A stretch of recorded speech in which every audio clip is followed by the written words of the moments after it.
The day the screens went silent, a story about what we see when we finally look up.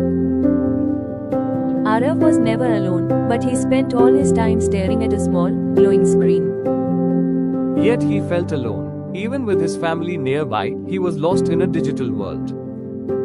The screen was always with him. It was the only thing he wanted to look at.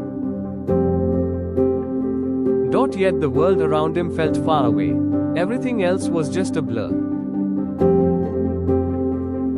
The screen followed him everywhere. He looked at his phone even while he ate. The house felt full, yet empty. People were there, but no one was talking. Morning or afternoon, it didn't matter. He just kept scrolling and scrolling. The house felt full, yet empty. People walked by, but no one was talking. I'll be late today. Goodbye, Arav. Please put that phone away for a little while. Yes, we'll discuss this in the next call. Not now, soon. Dad is very busy with work. The house was full, but very quiet. Everyone was busy with their own gadgets. Alone, even in a house full of people, Arav felt like he was all by himself. Hello, Arav. Look who has finally come to visit you. He noticed Arav, quietly observing him.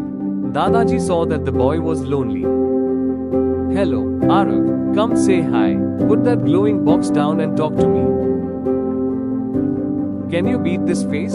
My faces are much funnier than any phone app. I think I know what the problem is with Arav. The child does not need more toys. He needs real attention. So Dadaji did something unusual. He simply sat down on the rug to be near him.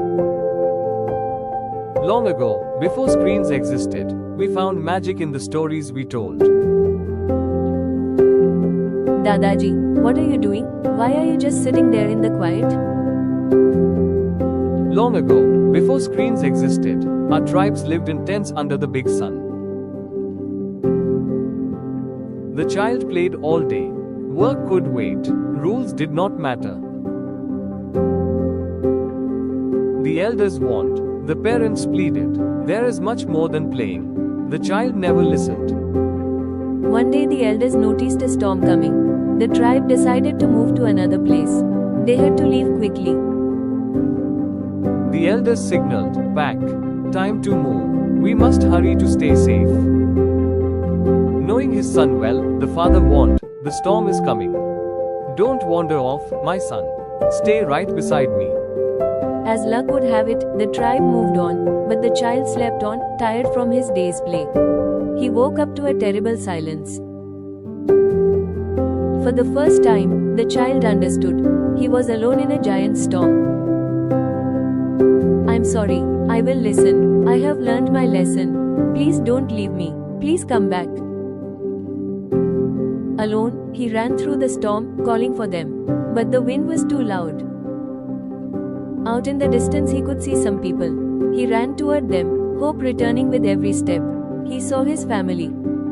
He hugged his parents in tears, pleading with them. "We never leave our own behind. We will always stay together." Arav had tears in his eyes, his phone was kept away. He listened, feeling the warmth of real attention. "I don't want to be left behind.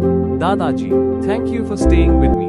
"Never, my child, never," said Dadaji. Your life lies outside of your screens. Screens can entertain us, but life happens when we look up.